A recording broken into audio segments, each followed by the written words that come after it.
Bangla type করার জন্য আমাদের মূলত তিনটে জিনিসের দরকার হয়ে থাকে: সফটওয়্যার, কিবোর্ড লেআউট এবং ফন্ট। আপনাদেরকে আমি স্ক্রিনে লিখে দেখিয়ে দিই এবং খাতায় পারলে নোট করে নেবেন। আমি হেডিংটা লিখে দিচ্ছি, বাংলা টাইপিং। দেখুন, টাইপিং, ব্যাস, এই বাংলা টাইপিং। ভালো করে নোট করে নেবেন। কি কি বললাম? 1 নম্বর বললাম আমি সফটওয়্যার, সফটওয়্যার। 2 নম্বর কি বললাম? না, 2 নম্বর বললাম keyboard layout, keyboard, ARD, keyboard layout. ভালো করে একদম ইজিলি ভাবে আমি আপনাদেরকে বুঝিয়ে দিচ্ছি, ঠিক আছে? সফটওয়্যার, কিবোর্ড লেআউট, আর 3 নম্বর যেটা বললাম সেটা হচ্ছে ফন্ট।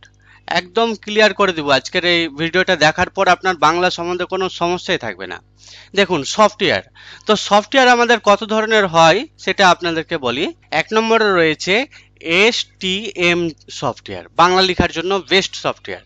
2 নম্বরে আমরা রেখেছি SRV। 3 নম্বর যে সফটওয়্যারটার নাম রেখেছি আমি বিজয়। দেখিয়ে দিচ্ছি আমি কি কি নামগুলো, শুধু দেখে রাখুন কি কি নাম হয়। সমস্ত আমি গল্পটাই আপনাদেরকে বলে দিচ্ছি, আমি নামগুলো দেখিয়ে দিই। প্রথমে নামগুলো দেখে রাখুন, তারপরে আমি পুরো গল্পটা বলে দিচ্ছি। STM কি বললাম, SRV বললাম, বিজয় হলো। তারপরে যে সফটওয়্যারের নাম হয় তান্মাত্রা। এবার আপনারা কাজ করবেন মার্কেটে, বিভিন্ন সফটওয়্যারের নাম জানতে পারবেন। এবার আপনি শিখেছেন STM, আর কেউ এসে বলছে তান্মাত্রা তান্মাত্রা তান্মাত্রা, তো আপনি বলবেন কোন মাত্রা, এটা তো আমি শুনিনি। তো এই জন্য নামগুলো শুনে রাখুন, কাজে দিবে আপনাদের। তো কি কি নাম বললাম এগুলো শুনে রাখুন। তারপরে আমাদের আরেকটা সফটওয়্যার বাংলা লেখার আছে, সৌমিলি।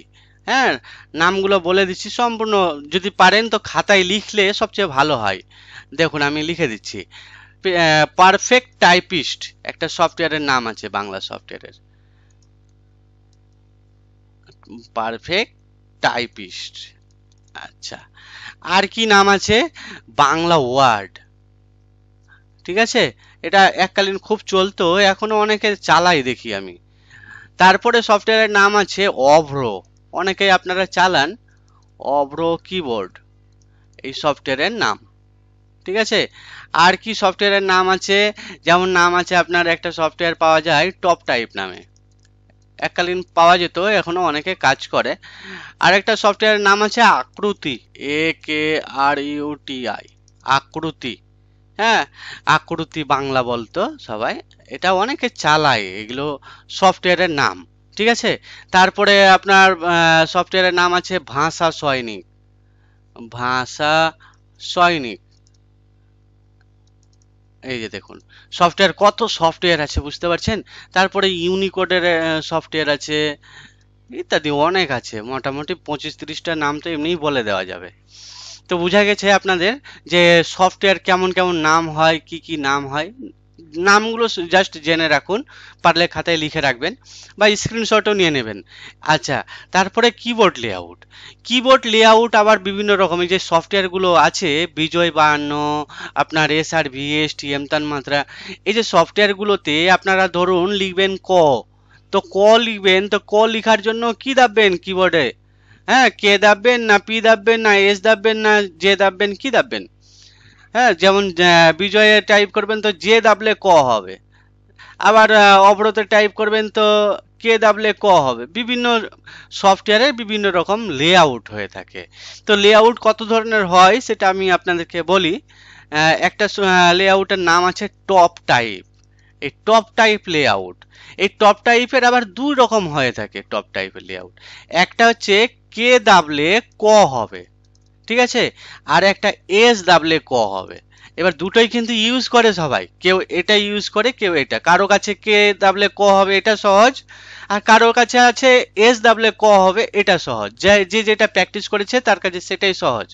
আপনারা নতুন যদি হন তাহলে আপনার মনে হবে এস এ ক এটা তো কঠিন, এটা সহজ। কিন্তু যদি আপনি একবার প্র্যাকটিস করে নিন, আপনার কাছে সবই সহজ হবে, যেটা শিখবেন সেটাই সহজ, ঠিক আছে? তারপরে একটা লেআউটের নাম আছে বাংলা ওয়ার্ড। আমি পুরো গল্প বলে দিচ্ছি, ঠিক আছে? বাংলা ওয়ার্ডের একটা লেআউট আছে, সিম্পল, কে ডাবলে ক পি এ প এরকম হয়। আচ্ছা, তারপরে একটা লেআউটের নাম আছে জাতীয়, জাতীয়, জাতীয় লেআউট। তারপরে জাতীয় লেআউট আপনার এরকম হয়, যে দাববেন তো ক হবে, হ্যাঁ। এককালীন আমরা ইউজ করতাম, এল দাববেন তো দ হবে সম্ভবত। অনেকদিন আগে ইউজ করেছিলাম, মানে এখন হয়তো অতটা মনে নাই। জি হচ্ছে যুক্ত করার জন্য। আচ্ছা, জাতীয়। তারপরে আছে আপনার প্রভাত, একটা কিবোর্ড লেআউট আছে, প্রভাত আছে, এবং সহজ আছে। এই দেখুন, সহজ। এদের মধ্যে সহজ হচ্ছে, সহজ মানে সহজ, মানে যেমন আমরা ফোনে টাইপ করি না, ইংলিশে লিখি বাংলা হয়ে যায়, এই রকম টাইপের। ইংলিশে লিখবেন বাংলা হয়ে যাবে, মানে এই এই ধরনের। ধরুন আপনি লিখছেন কলম, তো কলম, ক ল ম, কলম। তো এটা কে লিখবেন, ক লিখবেন কে, আর ল লিখবেন এল, ম লিখবেন এম, এরকম কে এল এম, মানে কলম। এই হচ্ছে সহজ, মানে একদম সিম্পল আছে। ঠিক আছে। এদের মধ্যে আপনাদের বলে রাখি, সবচেয়ে বেশি যারা ডিজাইন করে, ডিটিপির কাজ করে, এদের মধ্যে সবথেকে বেশি ইউজ করে যেটা, সেটার নাম হচ্ছে টপ টাইপ। এই যে এটা, এই সফটওয়্যারটা সব থেকে বেশি ইউজ করে। কেন করে আমি আপনাদেরকে প্রমাণও দেখিয়ে দিব, যে টপ টাইপ কতজন করে আর এগুলো সহজ কতজন করে। আর সফটওয়্যারের মধ্যে সবচেয়ে বেশি ইউজ করে এসটিএম, এসআরভি, বিজয়, তন্মাত্রা, পারফেক্ট, এগুলো বেশি ইউজ করে।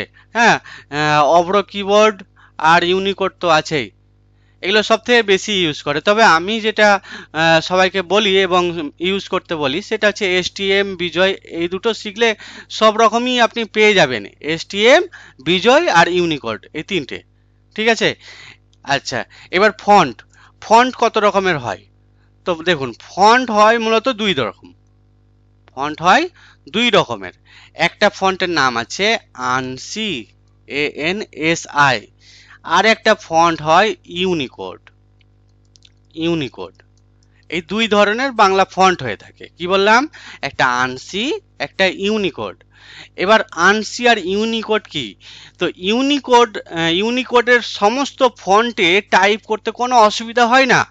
তবে পুরনো ভার্সনের বিভিন্ন সফটওয়্যার যে আছে, সেই সফটওয়্যারে ইউনিকোড ফন্ট সাপোর্ট করে না। এই জন্য আমাদের আনসি ফন্টও দরকার হয়। আনসি ফন্টের মধ্যে আমরা সবচেয়ে বেশি ইউজ করে থাকি এসটিএম এবং বিজয়ের ফন্টগুলো। কি বললাম? এসটিএম এবং বিজয়ের যে ফন্ট আছে, এই ফন্টগুলো আমরা সবচেয়ে বেশি ইউজ করে থাকি। আমি লিখে দিলাম, হ্যাঁ, ফন্টগুলো সবচেয়ে বেশি ইউজ করি। এই ফন্টগুলো ইউজ করলে আপনি আনসিড কমপ্লিট হয়ে যাবে। আর যেগুলো হয়তো এমন কিছু ফন্ট আছে যেটা পাচ্ছেন না, আশা করি সবই পাবেন, এরকম নাই। তবে যদি এরকম মনে হয়, তাহলে ইউনিকোড আছে। ঠিক আছে। তাহলে আনসি আর ইউনিকোড মাথায় রাখবেন। ইউনিকোড সমস্ত জায়গায় সাপোর্ট করবে, সমস্ত এতে, এর কোনো সফটওয়্যার দরকার হয় না। আর আনসিতে টাইপ করার জন্য আপনার সফটওয়্যারের যে ফন্টগুলো, ওগুলো হচ্ছে আনসি ফন্ট। মনে রাখবেন, ইউনিকোড ফন্ট কি বললাম না, ইউনিকোড ফন্ট পুরনো ভার্সনের যে সফটওয়্যারগুলো আছে, যেমন অ্যাডোব ফটোশপ আপনার 7.0 আছে, তারপরে পেজ মেকার আছে, এই ধরনের বিভিন্ন, যে করেল ড্র 12 আছে, 11 আছে, 13 আছে, X3, X4, এই ভার্সনগুলোতে আপনার ইউনিকোড ফন্ট সাপোর্ট করবে না। তো আপনাদেরকে ওগুলো ওই সফটওয়্যারে যদি লিখতে হয় বাংলা, তাহলে কি দরকার হবে? আনসি দরকার হবে। তো আমাদের দুটোই শেখার দরকার আছে, আনসি আর ইউনিকোড।